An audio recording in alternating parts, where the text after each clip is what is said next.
Hi everybody, this is Susie, and welcome to Wild Orchid Crafts Wild Bunch Project.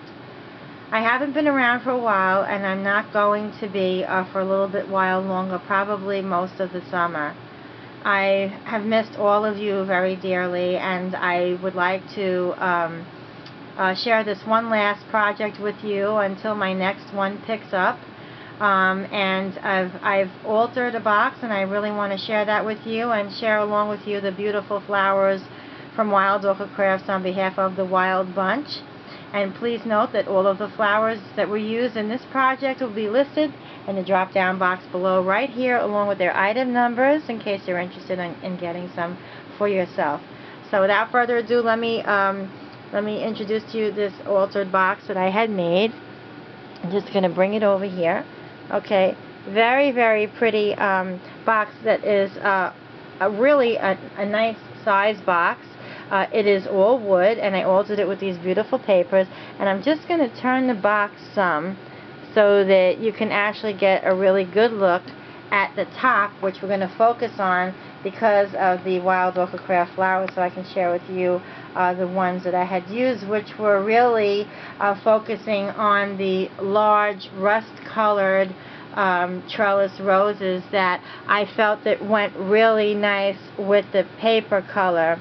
And I also just love all of these flowers here, which are the Mocha Hybrid Tea Roses. These are a really nice color. They're like a creamy beige color. Next to those, these large roses here are the trellis roses. And you'll see over here some of these, like, I forgot what you would call it, stamens. Okay, what I had done was, I don't know if you've seen these new flowers that Wild Orchid Crafts started carrying recently. These really beautiful hydrangea sprays. What I did was, and you can use these entirely on a project if you like, but I chose to break it up.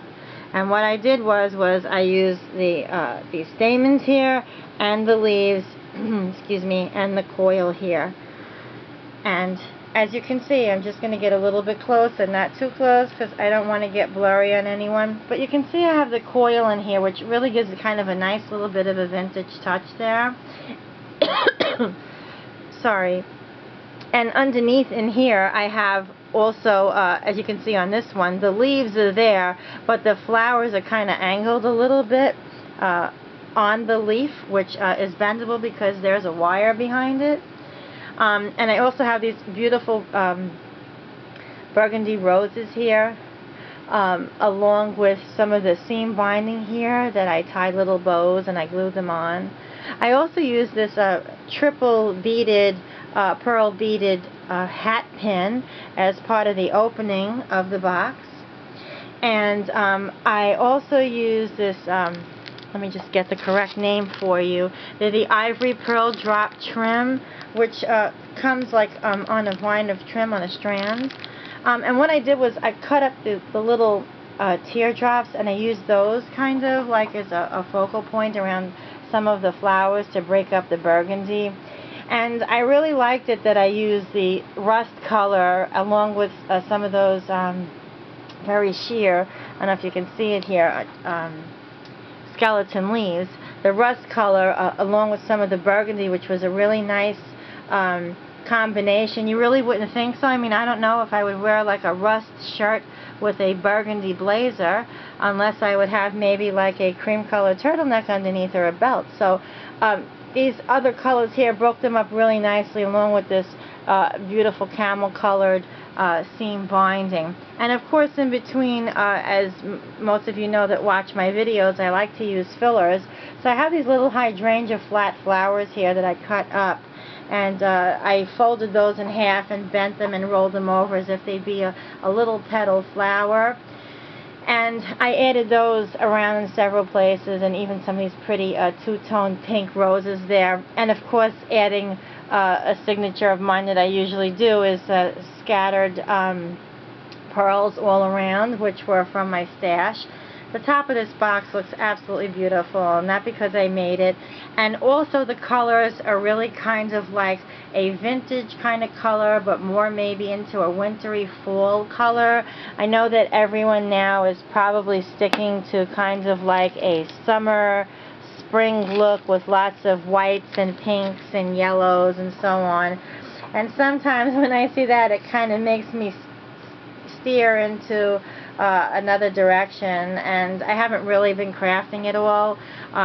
So I wanted to share something with you before I actually completely take a break from the entire computer itself. So, altering this beautiful wooden box, I've also painted the inside like a very pale walnut color, and I liked using paint. This is actually paint on the inside of the box, and I liked it because it soaked right into the wood, which kind of looks like an actual stain. And I was kind of surprised when it dried that it looked that good, and that was the look I was going for. I'm sorry. And on top of that, around the edges here, I used some clear crackle paint, and I also used some of the vintage photo ink by Ranger, just etching the corners ever so slightly with some of that brown color to give it kind of like an aged look.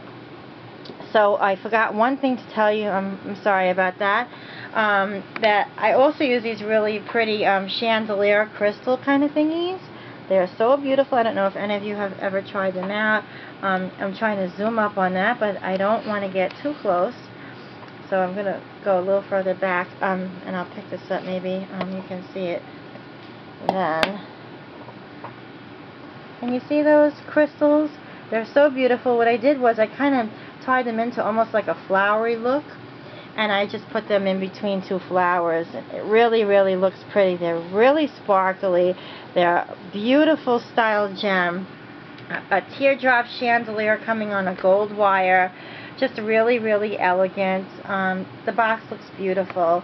And again, with some of the fillers, I use these daisy fillers on the bottom here. They're kind of flat flowers, and I cut them up and play with them, and I use them as fillers, which I really enjoy doing in a lot of my projects, because sometimes there's an empty spot that you just need to fill in, and that could be a small flower, or it can be some other kind of shape that you can create, whether it's a bow or some other kind of gem or a pin. So I hope that you've enjoyed seeing my box today, and I look forward to coming back and sharing some really new projects that I have in store to share with you through Wild Orchid Crafts. I've been sketching the last few months, and I've been planning, and I have an array of things to share with you here on YouTube and on Facebook. So please subscribe and stay tuned, and I hope to see you guys very soon. And if you're interested in getting some of these flowers for yourself, I'd love to see what you come up with.